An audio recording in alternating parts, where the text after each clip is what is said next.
Смотри, кто-то стоит. Темная сгорбленная фигура, видишь? И ручищами сосну гладит. Шайка. Опачки, какая встреча! Иди сюда. Иди, дам кое-чего. Ах ты пиздюк. Еще раз увижу тебя с Полинкой, хотя бы в метре от нее пеняй на себя. Ты понял, а? Чисто, чтобы закрепить.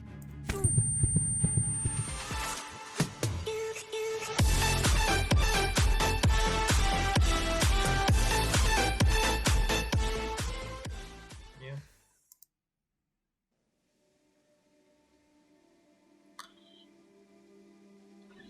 Я пошевелился, потерся носом о наволочку, с трудом разлепил веки. Рисунки на стенах, книги, стопка комиксов. Я потрогал челюсть, опасаясь, что она ответит вспышкой боли. Пальцы переползли к виску, ни шишки, ни боли. Я сел в кровати, удивленно моргая, поправил очки. Изучил свои руки, чистые, без грязи под ногтями. Рюкзак прикорнул у стола, отголоски беседы раздавались за дверью. Я дома в своей спальне. Сам добрел очки. Их мне Семен вернул, может, Полина или неизвестный доброжелатель. Решив выяснить это позже, я выглянул в окно. У леса было множество тайн, но они не спешили им делиться. Часы на прикроватной тумбочке показывали 10 утра. Солнце светило над полем, но не согревало его. Закряхтела старыми костями чащоба.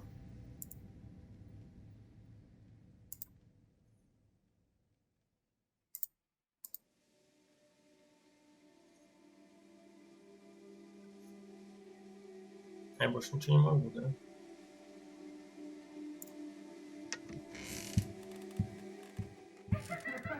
Я вышел в коридор, и отзвуки беседы сделались громче. Смех, как давно я не слышал, чтобы мама смеялась. В тихом доме среди притаившихся теней.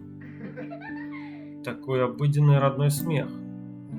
Я прокатился по лестнице, словно боялся спугнуть момент. Прокрался по лестнице, словно боясь спугнуть момент. А я ему говорю, комиксы есть? Зайцу своему купить хочу. А он, ваш заяц комиксы читает? Мама рассмеялась, ей вторила Оля. Ну да, говорю, заяц у меня цирковой. Боже, ты лучший. А ты сомневалась. Не на секундочку. Жених и невеста.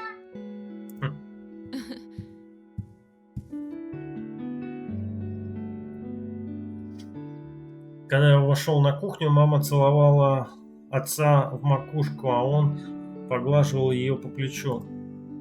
Оля сидела между родителями, вооруженная вилкой. Накрытая крышка и крапчатая кастрюля источала ароматный запах. Что это? Что это? Пельмени? А вот и он!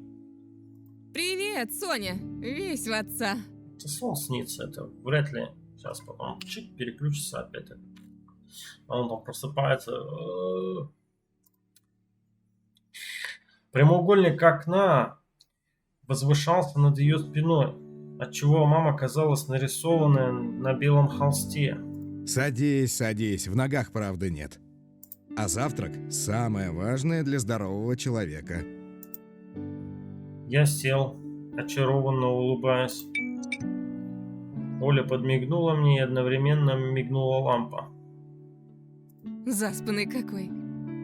Какой есть? Наш родной. В детдом сдавать поздно. Папа хохотнул, показывая, что шутит. Мама хлопнула его по плечу. Ой, я голодная, страшно. А мы, думаешь, просто так тут слюной капаем? Братик, ты так кушать будешь? Как? Я поймал себя на искрящийся от веселья взгляды родителей.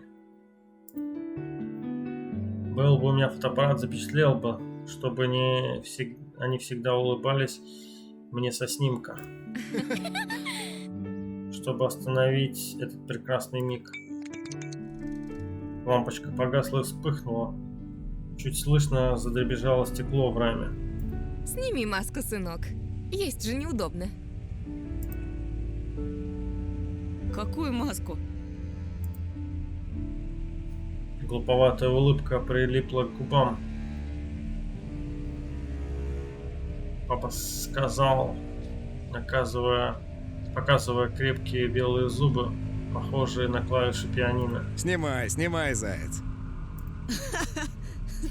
Я провел рукой по щекам, смеялся. Вы о чем?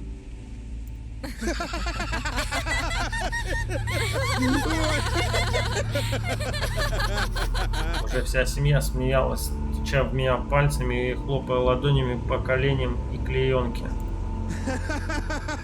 Папа сказал, утирая костяшками увлажняющиеся глаза. Ух, насмешил ты нас. Ну, молодец. А теперь маску сними, будь добр.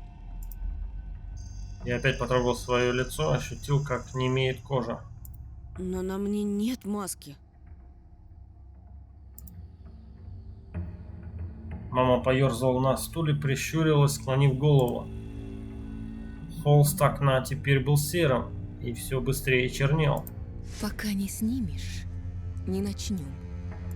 Но я не могу уже терпеть. Сними маску, не валяй дурака. Голос был ласковый, но твердый. Мам, Тоша меня пугает. Заскрипели ножки стула по половицам. Оля отодвинулась от меня. Она больше не улыбалась, никто больше не улыбался, разве что щели облупившихся стен. Что ты наделал? Твоя сестра плачет. Но...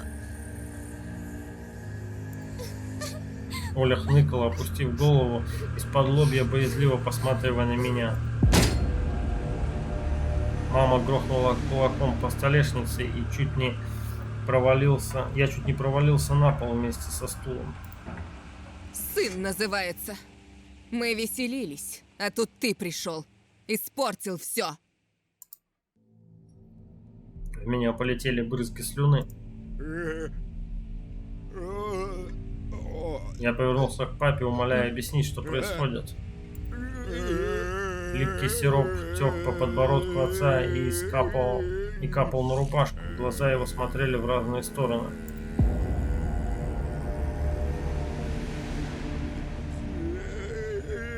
На чердаке грохнуло, зашуршало в коридоре, водопроводные трубы забурчали. Дом ожил. В каждой комнате кто-то возился, ползал, дышал. Лампочка заморгала с частотой стробоскопа. Лица родителей то ныряли во тьму, то возникали вновь. За окнами прошла высокая тень. Я намеревался выскочить, броситься прочь, но тело не повиновалось. Руки мертвым грузом лежали на столе. Я просто смотрел.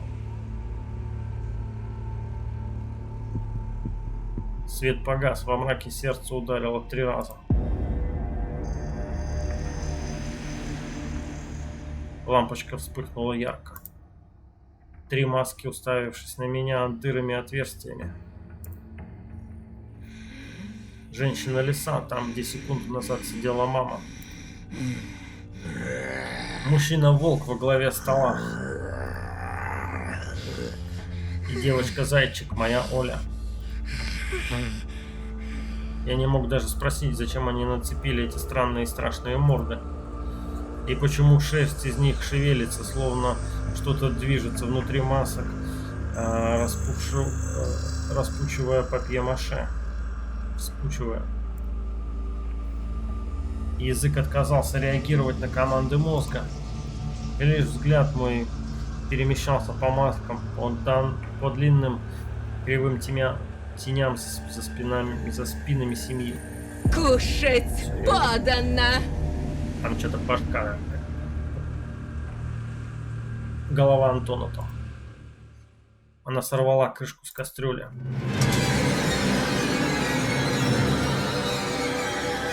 кровавой подливе лежала отрезанная голова. Окровавленные, остекленевшие глаза буравили меня, распахнутый рот вопил беззвучно. Моя собственная голова на дне кастрюли.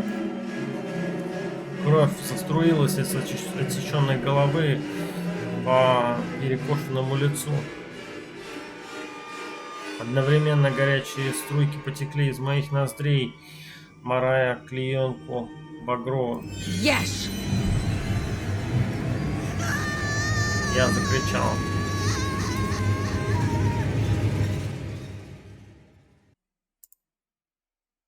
Резко выпрямился, челюсть обдало огнем, висок соднило.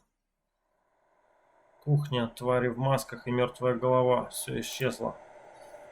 Все, кроме преследовавшей меня проклятой маски, которую кто-то из хулиганов нацепил на меня ради смеха. Я оторвал уже примерзшую к моему лицу заячью морду и понял, что очнулся в лесу возле поваленного снеговика. Весь в снегу и хвойных иголках, без очков и с разбитой физиономией.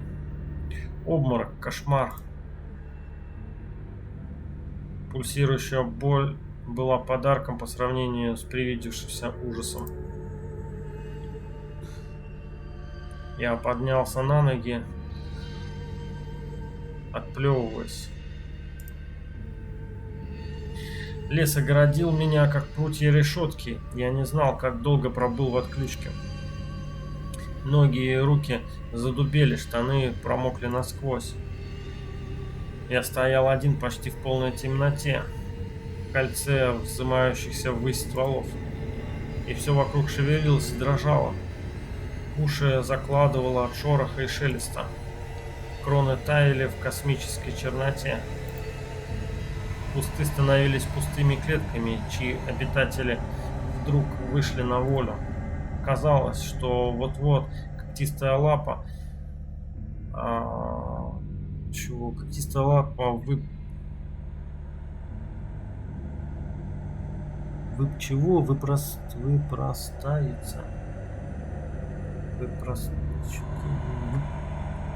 выпростается. Выпростается. Странно. Из мрака и схватит мое одеревеневшее лицо. Оставится. Странно. Где-то вдалеке послышался крик. Антон! Меня искали, как кого? Пропавшего мальчика? Глаза защипало выступавшими слезами. Тяжелая капля сорвалась с ресниц. Антон! Крик зазвучал громче, и на мгновение я даже поверил, что меня спасут. Я здесь! Но тут же свет ударил мне в лицо. Я заслонился пятерней. Луч фонаря скользнул вниз. Антон! Вот ты где!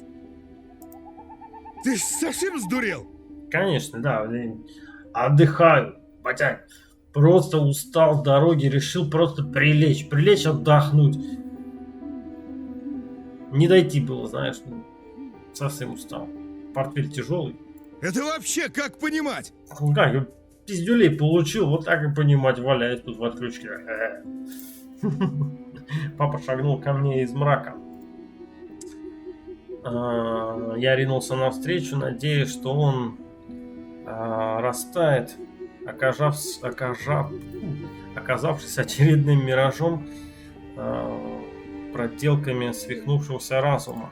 Я уже подустал, честно говоря. Так, ладно. Он был настоящим, теплым и живым. Язык проглотил? Угу. Я встретил твою одноклассницу на дороге. Она сказала... В дебрях захрустели ветки. С недаемым ужасом я прильнул к отцу, а он встрепенулся, изучая щекобу, и сказал совсем другим, напряженным тоном. Так, пойдем отсюда скорее. Мать узнает, такой нагоняй нам устроит, мало не покажется. Я потянулся к отцу, все еще леденее от ужаса. Схватился за его крепкую ладонь, почувствовал подушечками быстрый пульс. Поднялся и, пошатываясь, побрел с папой по его едва различимым следам. Назад к человеческому жилью, к свету, к дороге, где отец припарковал Чтобы машину. дома ни слова, ясно? В смысле, бля, она на лице, мне ничего не написано, как говорится, да? Ни единого намека, где я тебя нашел. Да, пап.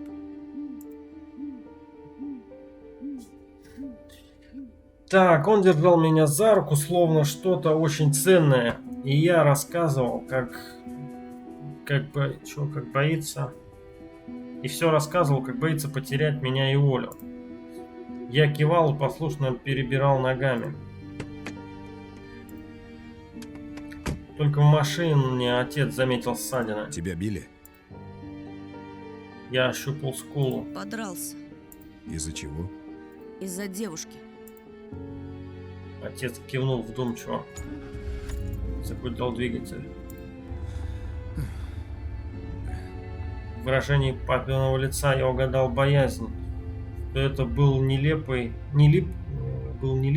парализовавший меня в кошмаре страх. Его страх был благородным и чистым бриллиантом. Он открыл бардачок, достал салфетки. Мама бы сейчас меня не одобрила, но вот что, сынок. Драться за девушку – это правильно. Да, нужно решать конфликт словами, но иногда слова не помогают.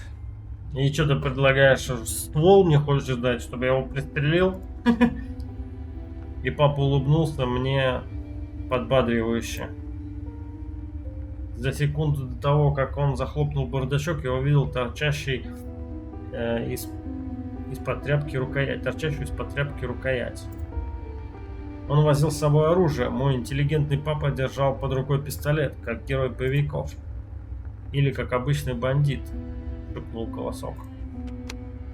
За окнами мельтешили сосны, фары бодались с темнотой. Машина везла домой, папа изучал меня настороженно в зеркало заднего вида. Я думал о пистолете, о снах, о людях в масках зверей, притворившихся моими родителями.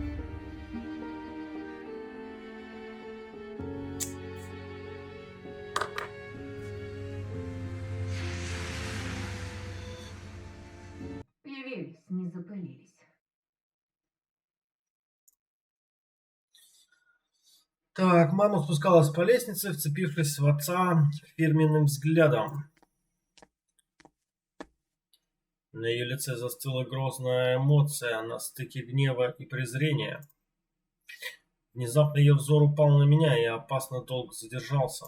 Так, я не поняла. Антон, а где очки? Потерял? Да в школе поди забыл, простофиля. Повисла ядовитая пауза. Весь в тебя. Отец сердито смерил маму взглядом, а затем заговорщицки подмигнул мне, напоминая о нашем уговоре. Ну ничего, есть же запасные, проживем как-нибудь. Родители еще некоторое время стояли в тишине, а затем каждый из них молча побрел по своим делам, подальше друг от друга.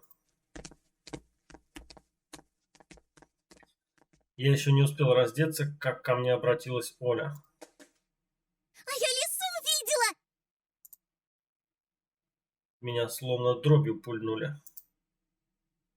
Онемев, я лишь зашевелил губами. Со звоном разбилась вдребезги чашка. Эта мама выпустила ее из рук. Ее лицо было бледным, она растерянно уставилась на осколки. Эта короткая в долю секунды пауза длилась вечность. Потом мама с досадой сказала: То сова, то лиса. Когда ж тебе надоест? Правда! Такая пушистая! Она у забора стояла на задних лапах, совсем как человек. Она меня позвала, А тут мама вышла, и лиса убежала. Не было там никакой лисы. Не выдумывай. Не подходи к ней. Если бы понадобилось, я был готов трясти сестру, как тряпичную куклу. Ты чего, Тоша? Не подходи, слышишь? Мама вышла в коридор и удивленно посмотрела на меня. Я стушевался. Ну, лиса ведь укусить может. Мне вспомнились детские сказки, в которых лисы воровали детей. Представил Алису, вольную, хищную, бегающую быстро-быстро по ночному лесу и с дергающимся мешком в обнимку. Это ж была не настоящая лиса. Расскажи ему, Оль. Она на 2 ногах ходила, а еще была в платье одета. Только она была взаправду. Видишь? Мама устало улыбнулась, словно это все объясняло. Я тоже выдавил из себя улыбку. Жалкую, как тонкий кусочек мыла перед тем, как оно окончательно растает в руках. Но оставшись наедине с сестрой, я шепнул. Еще раз увидишь ее, беги.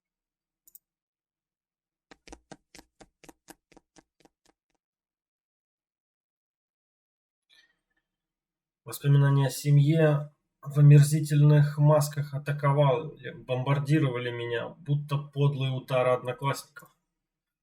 Передо мной стояли поросшие шерстью лица моих близких, оскалившиеся клыкастые пасти, полные густой слюны. Что со мной происходит? Что за фокус выкидывает мой разум? Ведь эта маска зайца настоящая. Вот она, не пойми откуда взявшаяся в моем портфеле, словно и не выкидывала ее в том жутком лесу. Я зажмурился и бросил в рот витамины, запил их водой.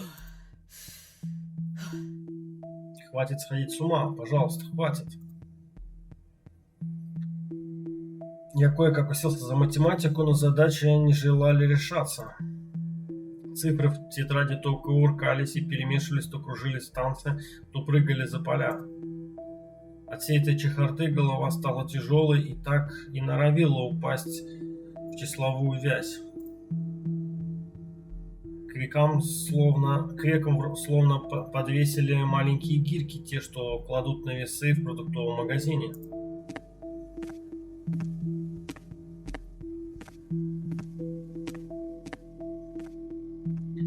Стоило мне сдаться и захлопнуть тетрадь, как воспоминания о прожитом дне суматошно заскакали перед глазами. Вот я снова посреди душных школьных коридоров. Отсюда виден кабинет литературы, лица мертвых классиков на портретах, строгая и царственная поза классной руководительницы Лилии Павловны. А за тем углом ждет не дождется ее ненаглядная дочка Катя, ябеда и сплетница. Эй, новенький, новенький. Чего тебе, Кать? Она закачалась на носочках, спрятав за спиной руки, и с фальшивой улыбкой поинтересовалась. Скажи, пожалуйста, а чего это тебя к нам перевели, а? Может быть, я сказал бы правду Полине, но Катька продаст мою правду на рынке за 3 копейки. То же самое, что распечатать мои мысли на принтере и повесить рядом с фотографией Вовы, чтобы все читали. Я вновь обратился к заученному ответу. Это все из-за моих родителей. У папы тут новая работа, а мама... Но Катя даже не подумала меня слушать. Метнулась к навостренным ушам подружек, зашептала, косясь на меня и хихикая. Да, конечно, конечно. У нас тут совсем за дурачков держит. Конечно. Я вот слыхала, что это все из-за его отца. Он недавно кому-то крутому дорогу перешел, и теперь они всей своей семейкой в нашем захолустье скрываются. Неправда! Ты все врешь! А слышали? Слышали, как ему Бабурин всыпал? А этот лишь ручки опустил, да глазенки потупил. Прекрати! Ты знаешь, он не один был! И будто этого мало. Ходят слухи, что этот чудик повсюду таскает с собой заячью маску. Ой, девочки, ну кто же в своем уме будет такое делать? Ясно, понятно. Со странностями наш Антошка. Может, слабоумный, а может и маньяк. Если в его портфеле хорошо покопаться, там и топор отыскать можно. А может, что и похуже. Не, я топор не таскаю, он под лестницей лежит, ждет. Да-да-да. Замолчи! Заткнись! Вон как раскричался-то, будто ужаленный. А зрачки-то, зрачки какие широкие. Опять чего доброго с катушек слетит и руки распускать начнет. Не зря же его мать с таблетками пичкает. Я замер в смятении, безуспешно пытаясь понять, откуда она знает про лекарства и что пугало сильнее. Вдруг в ее болтовне кроется ужасающая правда. Да-да. Он такой же ненормальный, как и его сестрица. Представляете, к этой сумасшедшей дурочке каждую ночь прилетает сова ростом с человека. Да-да. Только что-то ее никто из здоровых людей не видел. А этот наивный простак ей верит. Нет, ну вы представляете? И тут среди ухмыляющейся толпы я поймал единственный сочувствующий взгляд. Как же так, Антон? Неужели действительно тебе не здоровится? Полина, послушай меня! Как же? Не слушай этого болтуна, Полиночка. Свистит он, что в Москве бывал, как пить дать. Это ничтожество даже постоять за себя не может. А при случае и за тебя не заступится. Бросит, думая, как бы только самому по шее не схлопотать. Слабак! Полина согнулась, будто ее пнули в живот, а потом залилась слезами и громко, истерично плача, рухнула на грязный пол.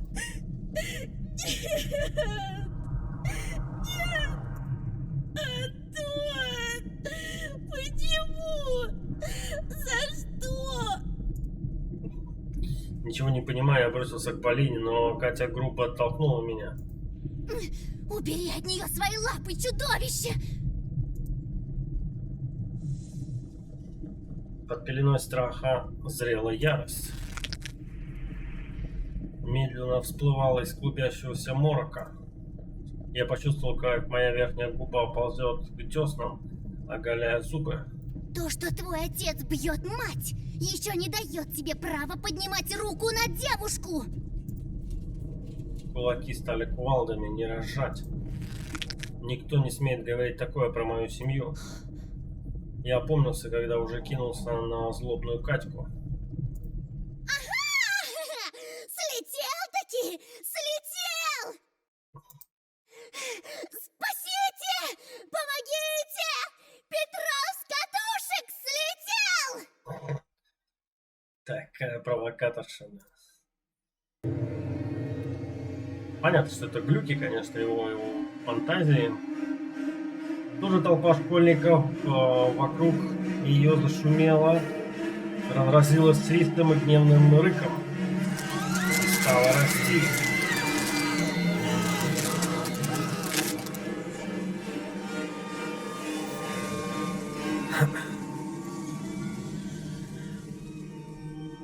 Субтильные фигурки учеников увеличивались, ширились, тянулись вверх, все выше и выше, под самый потолок. Превращались в огромный черный лес, кишащий оскаленными мордами. Я сжался до пушистого комочка, натрясся перед могуществом изрытых язвами стволов. Не то людей, не то деревьев. Вот ты и показал свое животное нутро! Трус! Беларусь. Катя лицо было обезображено ликованием и восторгом.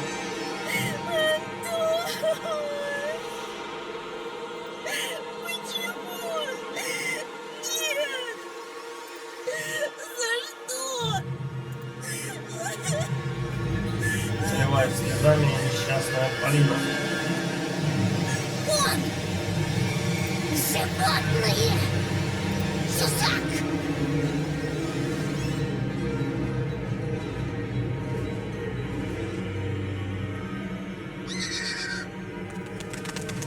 С леса донеслось пугающее хлопанье крыльев. Два огромных белых уха спустились откуда-то сверху, и я с головой зарылся в них.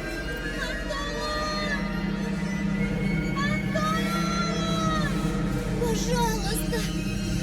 Вставай!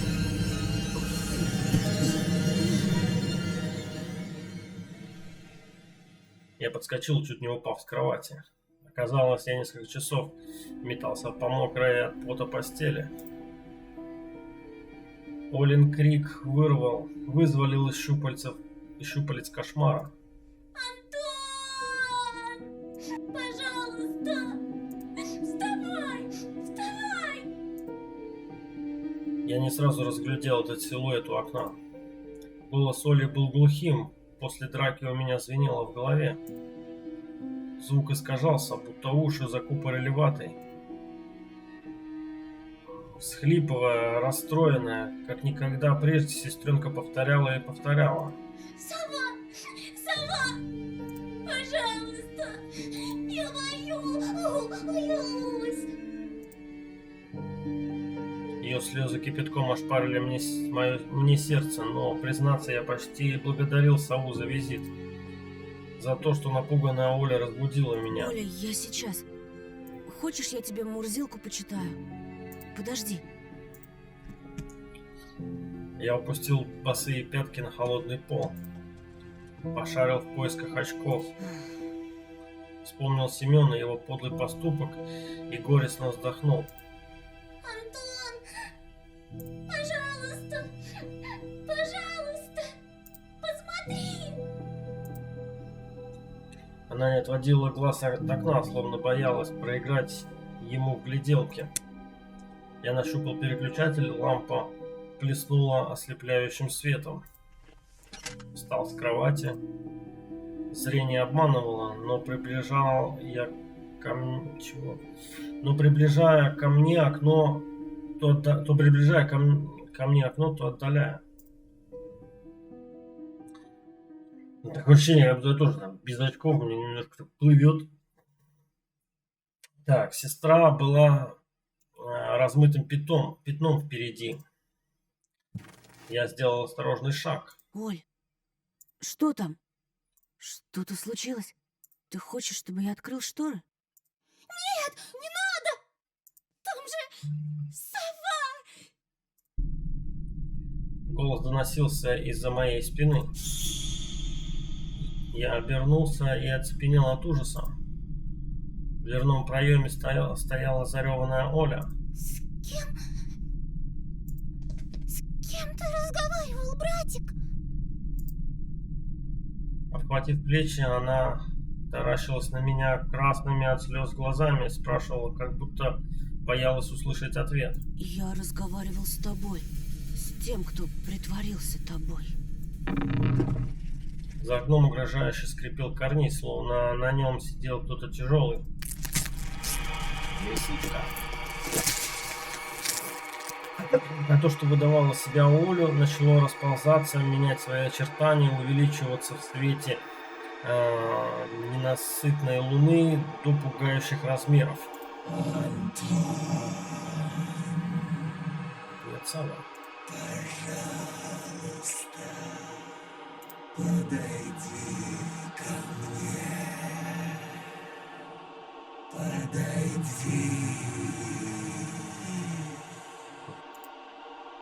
Голос больше не принадлежал сестре. Тому, кто прятался за шторы, надоело притворяться, водить меня за нос. Я больно ущипнул себя в надежде, что силуэт у окна лишь продолжение ночного кошмара, галлюцинация проклятого дома. Проклятого дома. Ведь они не кусаются. Фигура высилась передо мной в дымке. Я услышал громкий вскрик Оли, когда по стеклу постучали. Она пришла за нами! Стук повторился, и я отшатнулся вглубь комнаты. Словно на свете существовали потайные углы, где я мог бы схорониться от этой жути. Стучали чем-то острым, железным. Замерцала лампа светильника, ярко озарила комнату и погасла, как свеча на яростном ветру. Нить накаливания лопнула со звоном.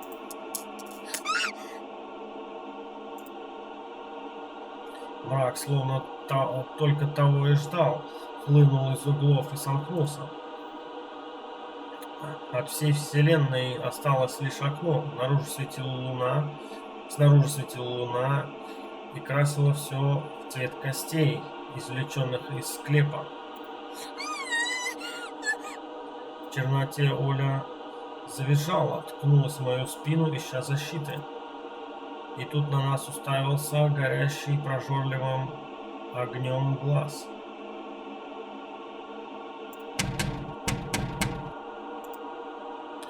Нет, оно не пыталось разбить окно, оно играло. Стучало и стучало, сводя нас с ума.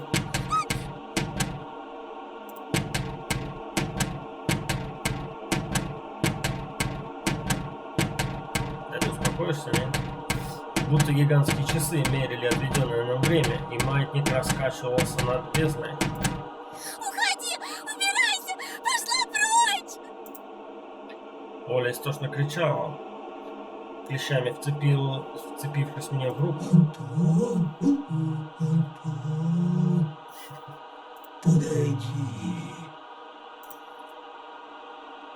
Я с трудом различил два огромных крыла, раскрывшихся перед черным пятном. Скажи ей, Антон! Скажи, что я больше не буду себя плохо вести! Никогда! Только пусть она уйдет! Пожалуйста!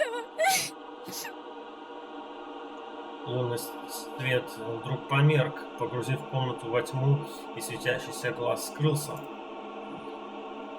Я проглотил застрявший в горле ком, будто репейник сглотнул. Шагнул к шторам, завороженный призывом безобразного гостя. Не буду! Блеклое окно наползало на меня, занавески шуршали. Я потянулся, чтобы отодвинуть штору, чтобы посмотреть в глаза страху.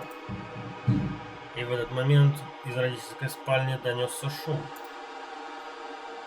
Недолго думая, я рывком одернул штору. Никого. Только за стеклом на карнизе среди птичьих перьев что-то проблескивало. О, принесли очки. Мои очки. Те, что сорвал с меня Семен. Откуда они здесь? Неужели это подарок клокочущей ночи? Неужели их принесла сова? Я посмотрел во двор, на ту зловещую поляну, на зубчатый грубоватый лес. На зубчатый гробовой лес. Ни души, ни намека на поздних визитеров. Старый столб одиноким часовым дремал среди снежной пустыни. Рассохшиеся ставни кряхтели.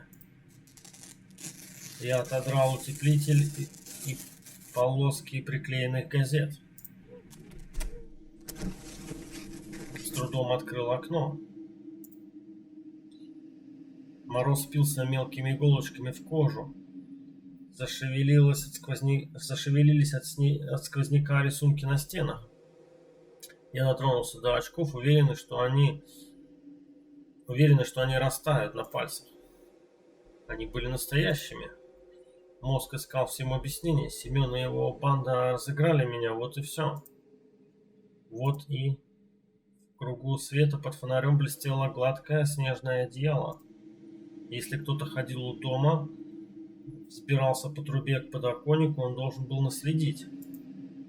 Отпечатков не было. Я осторожно забрал очки. Никто не отхватил мне кисть. Я выдернул в полное тревожного движения... Не выдернул в полное тревожного движения сумрак. Вы почему не спите? От неожиданности я покачнулся и чуть не вывалился из окна. Совсем сдурели? Конечно. Жарко, что ли? Не болели давно? Угу. Там сова была! Тоша ее прогнал! А ну-ка, марш спать к себе в комнату! А с тобой? Мама выдержала паузу, прожигая меня взглядом, подбирала наказание, соразмерное поступку. Но, махнув рукой, взяла за плечо Олю и ушла, бросив напоследок угрюмое: Завтра поговорим.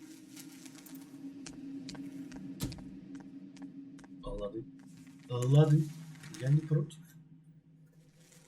Так, с несколькими ударами вогнал раму обратно в паз, повернул шпингалет, натрудив пальцы.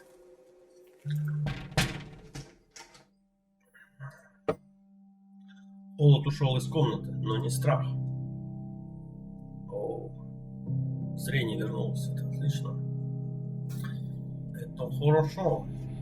Выдрузив на нос очки, я изучал свое отражение в оконном стекле. Да, надо было открыть эту форточку, по крайней мере, покурить.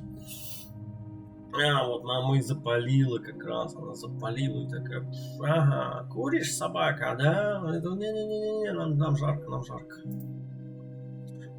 На лицо. Не лицо, а какая-то посмертная маска. Так а где синяки, ссадины? Там прилетело-то пару раз, но не кисло. Как у мальчика с доски объявлений. А ведь этой ночью я был предельно близок к тому, чтобы оказаться на его месте. В просвете между детскими затылками прямо на меня смотрело черно-белое лицо. И это был не Вова, его фотография висела рядом.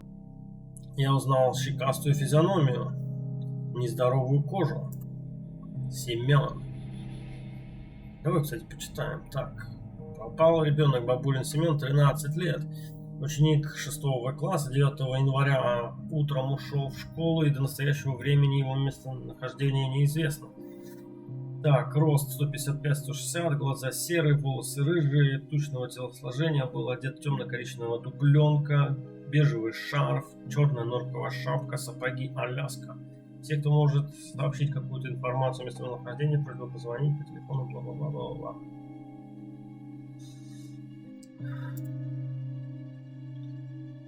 Фотографию Бабурина распечатали и поместили на стекло, как музейный экспонат.